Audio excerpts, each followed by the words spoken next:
अस्सलाम वालेकुम स्टूडेंट्स। इस वीडियो में हमने पढ़ना है फ्लेम टेस्ट के बारे में। ये देखें, आउटलाइन है ग्रुप नंबर ए एलिमेंट्स के टॉपिक्स का, और इसमें जितने भी टॉपिक्स हैं वो हम कवर कर चुके हैं। सिर्फ इसमें लास्ट टॉपिक रहता है which is flame test and origin of flame colour. तो आज के लेक्चर में हम पढ़ेंगे फ्लेम टेस्ट के बारे में और ओरिजिन ऑफ फ्लेम कलर्स के बारे में। अच्छा, इस वीडियो में हम पहले डिस्कस करेंगे फ्लेम टेस्ट को कि फ्लेम टेस्ट होता क्या है। उसके बाद फिर हम पढ़ेंगे कि ओरिजिन ऑफ फ्लेम कलर्स क्या है, मतलब फ्लेम में जो आपको डिफरेंट कलर मिलते हैं तो उनकी ओरिजिनेशन कैसे होती है, वो कैसे अराइज होते हैं। इसके अलावा हम ये भी पढ़ेंगे कि फ्लेम टेस्ट को हम किस लिए इस्तेमाल करते हैं, इसकी यूज करने का पर्पस क्या है। तो starting with the definition of flame test. Flame test actually क्या है? This is flame test. Flame test is an analytical procedure.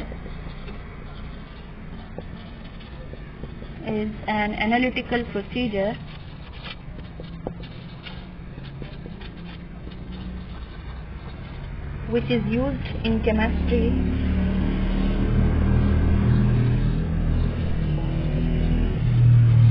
for the detection of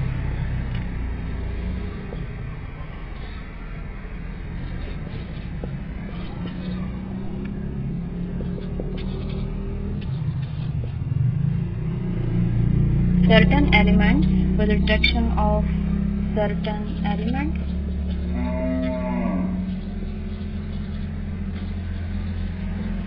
primarily metal ions. ठीक है, this is primarily used for metal ions based on each element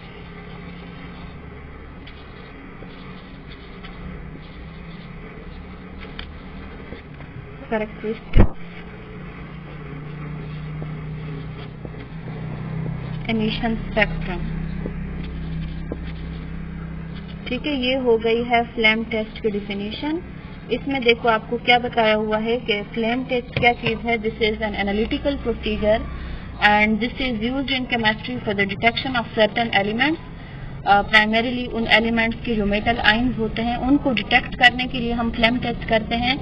और ये किस base पे किया जाता है? This is based on each elements characteristic emission spectrum.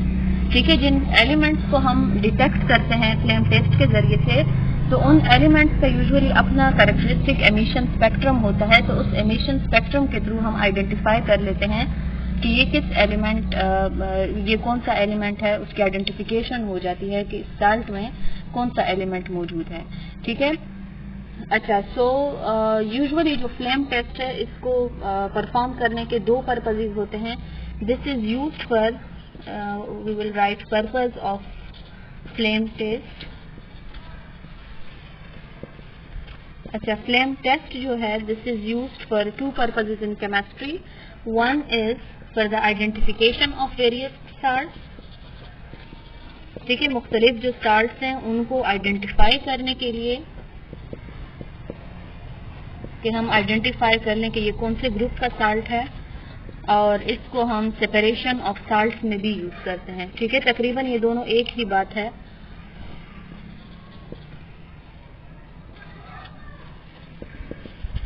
अगर आपके पास दो या दो से ज्यादा साल्ट्स हैं और आपको ये नहीं पता कि ये साल्ट कौन सा वाला साल्ट है, तो उसका फ्लेम टेस्ट किया जाता है और उस फ्लेम टेस्ट के जरिए से हम उनको आइडेंटिफाई कर सकते हैं। या अगर आपको दो मुख्तलिफ साल्ट दिए हुए हैं, आपने उनको सेपरेट करना है, सपोज आपको ग्रुप 1 और ग्रुप 2 के साल्ट दिए हुए हैं, अब आपने सेपरेट करना है, या सपोज दो से भी ज्यादा है, यू हैव 3 साल्ट, अब आपको कहा जाता है कि इनको सेपरेट कर लें अपने ग्रुप में।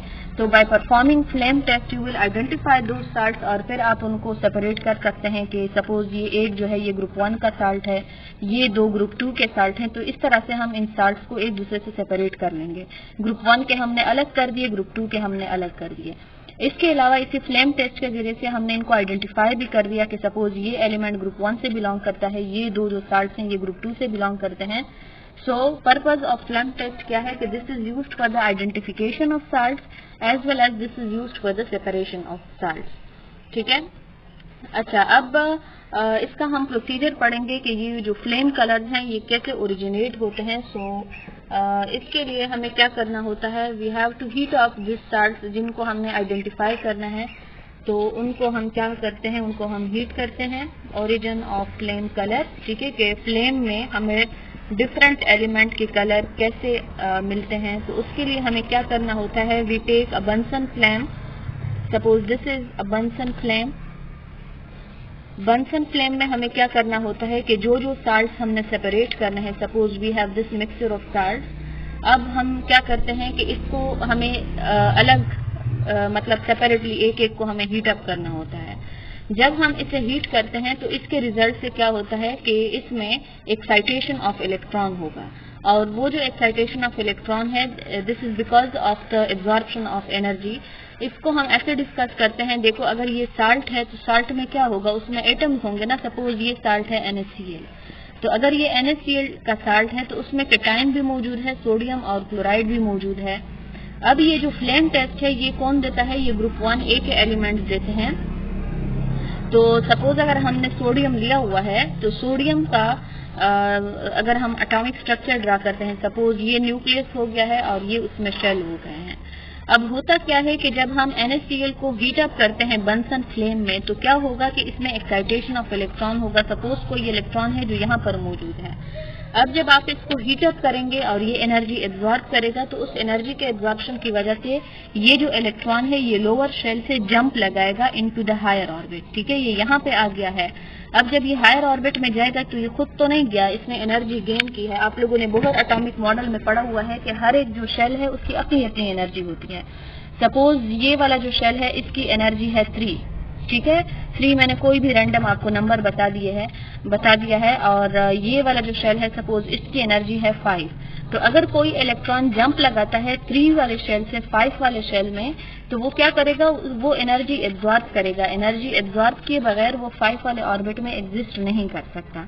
अगर उसको 5 वाले ऑर्बिट में जाना है तो उसे अपनी एनर्जी भी 5 करनी पड़ेगी।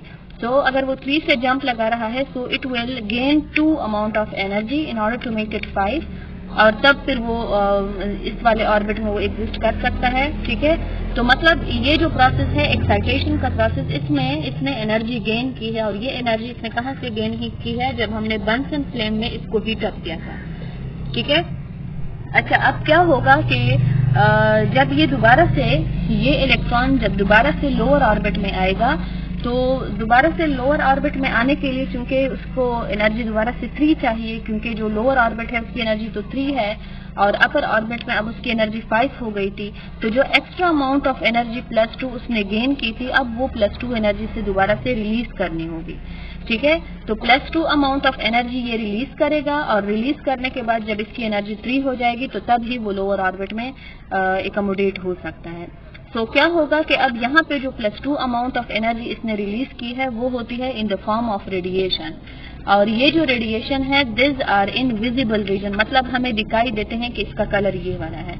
तो अगर ये विजिबल रीजन में होंगे तो हमें कलर दिखाई देगा कि ये रिस्पेक्टिव कलर इस एटम ने एमिट किया हुआ है, और उस कलर के बेस पे, ठीक है, जिस कलर का वो रेडिएशन एमिट करेगा उस कलर के बेस पे फिर हम आइडेंटिफाई करेंगे कि ये कौन सा एलिमेंट था, किस एलिमेंट की बर्निंग हुई थी। तो फ्लेम टेस्ट इसे कहा जाता है, ठीक है, कि फ्लेम टेस्ट में हम किसी भी कंपाउंड की बर्निंग करते हैं, जो साल्ट है उसकी हम बर्निंग करते हैं। बर्निंग के रिजल्ट से क्या होता है कि उस साल्ट में मौजूद जो एटम्स हैं उनमें इलेक्ट्रॉन की एक्साइटेशन होती है। The electron jump from the lower orbit into higher orbit, and during this process it absorbs certain amount of energy, and when this electron returns back into the lower orbit then it re-radiates the amount of energy which it has earlier absorbed, ठीक है। और वो जो energy है या वो जो radiation है this is in a visible region, उसका अपना एक कैरेक्टरिस्टिक कलर होता है, और उस कलर के बेस पे फिर हम कहते हैं कि ये वाला रिस्पेक्टिव एलिमेंट है। अच्छा, अब कलर से हम पहचान कैसे करते हैं, ग्रुप 1A के जितने भी एलिमेंट्स हैं सबका फ्लेम टेस्ट में अपना अपना कलर होता है। जिस तरह के अगर हम लिथियम से स्टार्ट कर लें ग्रुप 1A के एलिमेंट्स को, so we have group 1A elements are lithium, then we have sodium, similarly next one is potassium, then we have rubidium and the last one is cesium, ठीक है। ये group 1A के elements हैं। अब क्या होगा कि आप ग्रुप 1A के एलिमेंट्स में से अगर लिथियम का कोई साल्ट लेंगे और उसको बंसन फ्लेम के ऊपर आप हीट अप करेंगे तो उसमें जब ये वाला प्रोसेस होगा, उसमें जब रेडिएशन एमिट होंगी विजिबल रीजन में, तो उसका कलर आपको दिखाई देगा क्रिम्सन रेड, ठीक है। और क्रिम्सन रेड कलर से आपको पता चल जाएगा कि ये कलर किसका है। क्योंकि ये कलर लिथियम का है तो आपने जो साल्ट लिया हुआ है वो किसका होगा, वो लिथियम का होगा। इसी तरह अगर आपने किसी सोडियम के साल्ट की हीटिंग की है बंसन फ्लेम में, तो उसके रिजल्ट से क्या होगा कि यहाँ पे जो रेडिएशन एमिट होंगी उनका कलर होगा गोल्डन येलो, ठीक है। So golden yellow is the characteristic colour for sodium.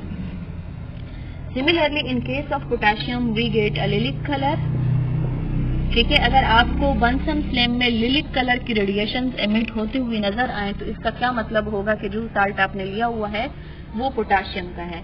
इसी तरह इन केस अगर हम रुबिडियम का कोई साल्ट लेते हैं तो उसका बंसन फ्लेम में कैरेक्टरिस्टिक कलर है red violet, it is reddish violet colour. And the last one caesium, इसका अगर हम कोई साल्ट लेते हैं तो उसका कलर होता है ब्लू वॉयलेट, ठीक है। So this are the characteristic colour of group 1A elements which are given in Bunsen flame, and due to their different colors we identify these elements in group 1A, ठीक है। तो ये हो गया है आज का हमारा टॉपिक जिसमें हमने पढ़ लिया कि फ्लेम टेस्ट क्या होता है, एनालिटिकल प्रोसीजर है जिसके थ्रू हम आइडेंटिफाई करते हैं मेटल आयंस को on the basis of their emission spectrum. यहाँ पे जो रेडिएशन एमिट हो रही है इस रेडिएशन को हम कहते हैं कि ये क्योंकि वो एमिटेड रेडिएशन है तो इस वजह से इस प्रोसेस को हम कहते हैं कि जो एमिशन स्पेक्ट्रम है, ठीक है। तो एमिशन स्पेक्ट्रम के बेस पे हम फिर आइडेंटिफाई करते हैं मुख्तलिफ साल्ट्स को। पर्पज ऑफ फ्लेम टेस्ट क्या था, this is used for two purposes, one is for the identification of salt and second is for the separation of salt. और प्रोसीजर इसका क्या है कि हमने इसको हीटअप करना होता है। हीटअप के दौरान जब एलिमेंट्स को एनर्जी मिलती है तो उसमें से जो इलेक्ट्रॉन है they move to higher orbit and when they emit the radiation it is in the visible region, and this visible region has its characteristic color, and on the basis of this characteristic color we can identify them कि ये कौन सा वाला salt है, ठीक है। जिस तरह के यहाँ पे मैंने आपको डिफरेंट ग्रुप 1 एलिमेंट्स के डिफरेंट कलर्स बता दिए हैं तो हम इनके थ्रू आइडेंटिफाई कर सकते हैं कि हमने किस साल्ट की बर्निंग की हुई है। सो ये हो गया है हमारा लास्ट टॉपिक ग्रुप 1A का। इसके बाद इंशाल्लाह नेक्स्ट वीडियो में हम शुरू करेंगे ग्रुप